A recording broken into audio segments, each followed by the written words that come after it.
YouTube channel enemy Myra అదే నీవు అదే నేను పార్ట్ 94. ఫ్రెండ్స్, నా ఛానల్ నచ్చితే లైక్ చేయటం, షేర్ చేయటం, సబ్స్క్రైబ్ చేసుకోవటం చేయండి. సబ్స్క్రైబ్ చేసుకోండి ఫ్రెండ్స్. ఒక మంచి కామెంట్ని పాస్ చేయండి. ఇక స్టోరీలోకి వెళ్ళిపోదామా? కంగ్రాట్స్ తపస్వి గారు, ఇండియా గెలవటానికి మీ సహకారం చాలా ఉంది. కంగ్రాచ్యులేషన్స్ అంది అరుణ మనస్ఫూర్తిగా. Thank you Aruna, me health ఎలా ఉంది అన్నాడు. ఓకే, ఆ పని మీదే హాస్పిటల్కి వెళ్ళాను అంది. ఇట్స్ ఓకే అరుణ, పర్వాలేదు. పర్ణిక కాల్ లిఫ్ట్ చేయకపోతే మీకేమైనా తెలిసేమోనని కాల్ చేశాను అంతే అన్నాడు. మీ కాల్ లిఫ్ట్ చేయలేదా? ఏమైంది? పర్ణిక బాగానే ఉందా? అనుమానంగా అడిగింది కంగారు పడుతూ. ఈ సమయంలో అరుణ అంత కంగారు పడటం మంచిది కాదని అనుకుని, బాగానే ఉంది, పర్వాలేదు. తను ఏదో అర్జెంట్ ఆపరేషన్లో ఉందట, అందుకే కాల్ లిఫ్ట్ చేయలేదు అని మామూలుగానే చెప్పాడు. అమ్మయ్యా, అలా అయితే పర్వాలేదు. నాకు నిన్నే డౌట్ వచ్చి దాన్ని ప్రత్యేకంగా అడిగాను కూడా. మీరొచ్చే వరకు ఆగి దాని డౌట్లన్నీ మీ దగ్గర తీర్చుకుంటానని చెప్పిందిలేండి అంది అరుణ. ఏం డౌట్ అరుణ అన్నాడు.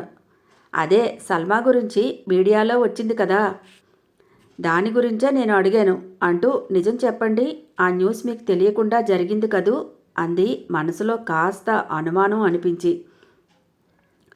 ముందు నీ మాటకి పర్ణిక ఏం చెప్పిందో చెప్పు అరుణ అన్నాడు బ్రతిమలాడుతున్నట్టు. ఆతృతగా అడిగాడు. నాకు తపస్సు మీద ఏం డౌట్ లేదు, వచ్చాక అన్నీ అడిగి తెలుసుకుంటాను అని చెప్పింది ధైర్యంగా. అంత నమ్మకమా నీ ప్రేమ మీద అని నేను అడిగాను. నమ్మకమే, కానీ ప్రేమ మీద కాదు, తపస్సు మీద అంది. అందుకే మీరేం భయపడాల్సిన అవసరం లేదు అంది అరుణ. ఓకే అరుణ, నేను మళ్ళీ కాల్ చేస్తాను అన్నాడు. నా అనుమానం మీరు తీర్చలేదు ఇంతకీ అంది అరుణ. ఇంకా తీర్చడానికి ఏముంది, మీరు అనుకున్నదే అని పెట్టేశాడు. అమ్మయ్యా, థ్యాంక్ యూ తపస్వి, నా ఫ్రెండ్ని గెలిపించినందుకు అనుకుంది అరుణ. అంటే అరుణతో మాట్లాడినప్పుడు కూడా పర్ణిక బాగానే ఉందన్నమాట. జరిగింది ఏదైతే ఉందో ఆ తర్వాతే జరిగి ఉండాలి అనుకున్నాడు. బయట నుంచి అలసటగా వచ్చిన గోవర్ధన్ కాస్త చల్లటి జ్యూస్ ఇవ్వవే అన్నాడు కపిలతో. ఏమైందిరా, ఎందుకలా ఉన్నావు అంది జ్యూస్ అందిస్తూ. జ్యూస్ తాగేసి నువ్విలారా అని కపిలను తీసుకొని గదిలోనికి వెళ్ళి ఒక పావుగంట పోయాక బయటికి వచ్చారు ఇద్దరు. అన్యమనస్కంగా ఉన్న కావేరి వాళ్లను పట్టించుకోలేదు. కానీ సల్మా మాత్రం ఏదో అనుమానంగా వాళ్ళ వైపు చూసింది. సల్మాని చూస్తుంటే కపిలకి దీన్ని కోసి కారం పెట్టాలి అనిపించింది బయటకు వచ్చిన వెంటనే. కొంతమంది మనతో బాగానే ఉన్నట్టు ఉంటారు, కానీ మన వెనకే గోతులు తీస్తుంటారు కదా ఆంటీ అని సాగదీస్తూ సల్మాని చూసి కావేరి పక్కన కూర్చుంది. గతుక్కుమంది సల్మా. ఇక అక్కడ ఉండలేకపోయింది. గబగబా గదిలోనికి వెళ్ళి తన బట్టలన్నీ ప్యాక్ చేసేసుకుంది. అత్తయ్య, నేను ఇంటికి వెళ్తాను. అమ్మ వాళ్ళు 2 రోజులు పోయాక ఆలంని కలుస్తానని చెప్పారు. అప్పుడు మళ్ళీ వస్తాను అంది కావేరితో. కావేరి అవునని అనలేదు, కాదని అనలేదు. కపిల మాత్రం చిరాకుగా ఎక్కడికి వెళ్ళేది? తపస్వి ఇంటికి వచ్చే వరకు ఇంట్లో ఉన్న వాళ్ళు ఎవరినీ బయటికి వెళ్ళొద్దని మరీ మరీ చెప్పాడు. నువ్వు వెళ్ళిపోతానంటే ఇక్కడ పంపించే వాళ్ళు ఎవ్వరూ లేరు అని కొంచెం కరుకుగానే చెప్పింది. అవునమ్మా సల్మా, కపిల చెప్పింది నిజమే. ఇప్పటికి జరిగింది చాలు. జరిగిందంతా నువ్వు చూస్తున్నావు కదా. ఎలాగూ 2 రోజులు పోయాక మీ వాళ్ళు వస్తారని అంటున్నావు. ఈ పరిస్థితిలో నిన్ను ఒంటరిగా పంపించడం నాకిష్టం లేదు. లోపలికి వెళ్ళు అంది కావేరి కూడా ఖచ్చితంగానే. కపిల అలా కరుకుగా మాట్లాడుతుంటే సల్మా నొచ్చుకుంటుందేమోనని కావేరి భయం. పర్ణికా తపస్విలకు మధ్యలో సల్మా రావడం కపిలకు నచ్చలేదేమో అనుకుంది కావేరి. కపిల అలా కోపంగా మాట్లాడేసరికి సల్మాకి ఒళ్ళు మండిపోయింది. నువ్వెవరు నన్ను ఆపటానికి అని అడిగింది కోపంగా. నేనెవరో, ఈ ఇంటికి ఏమవుతానో తర్వాత తీరికగా మాట్లాడుకుందాం. తపస్సు వచ్చే వరకు అడుగు బయట పెట్టడానికి వీల్లేదు.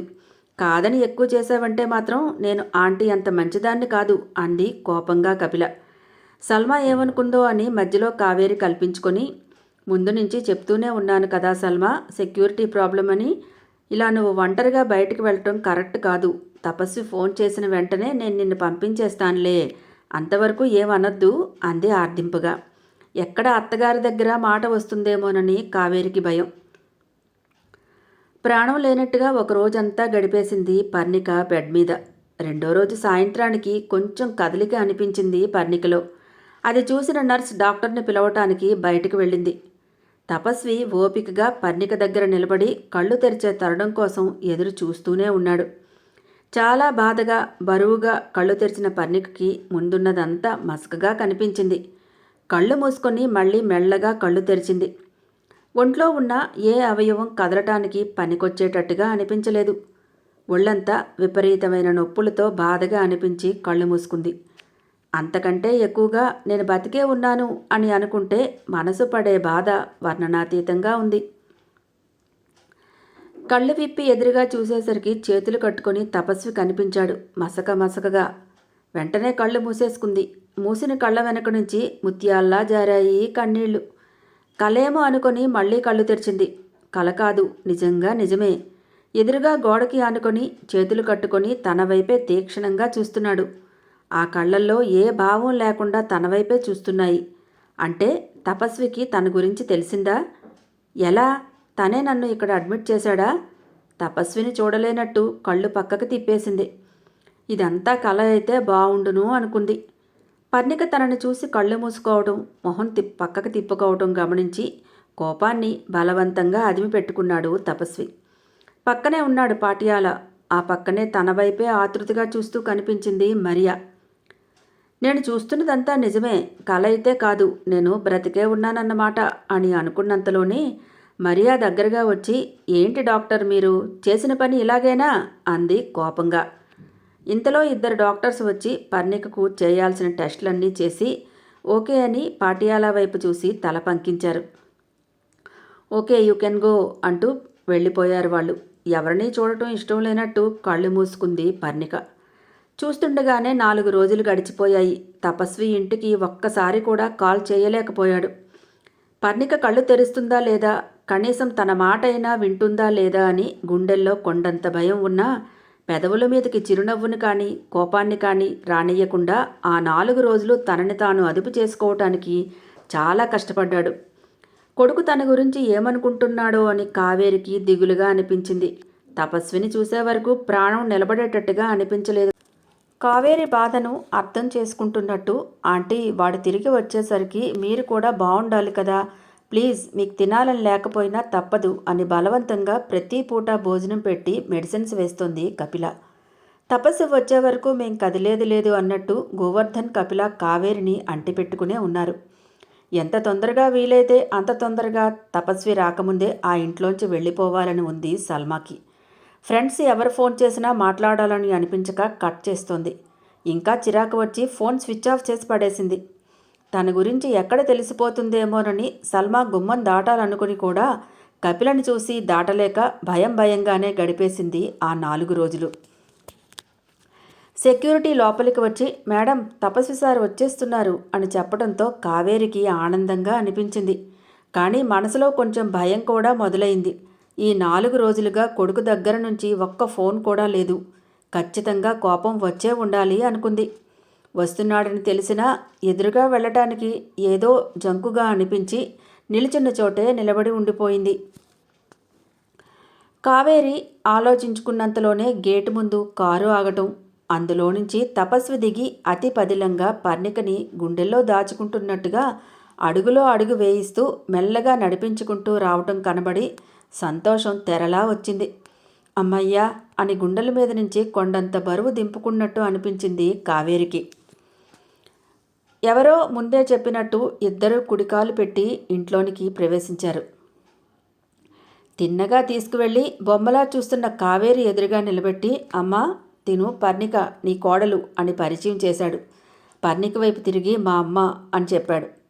కళ్ళల్లో నీరసం చూస్తేనే తెలుస్తోంది ఏదో జరిగిందని. కానీ కావేరి ప్రశ్నించాలని అనుకోలేదు. కళ్ళ నిండుగా పర్ణికని చూసుకుంది.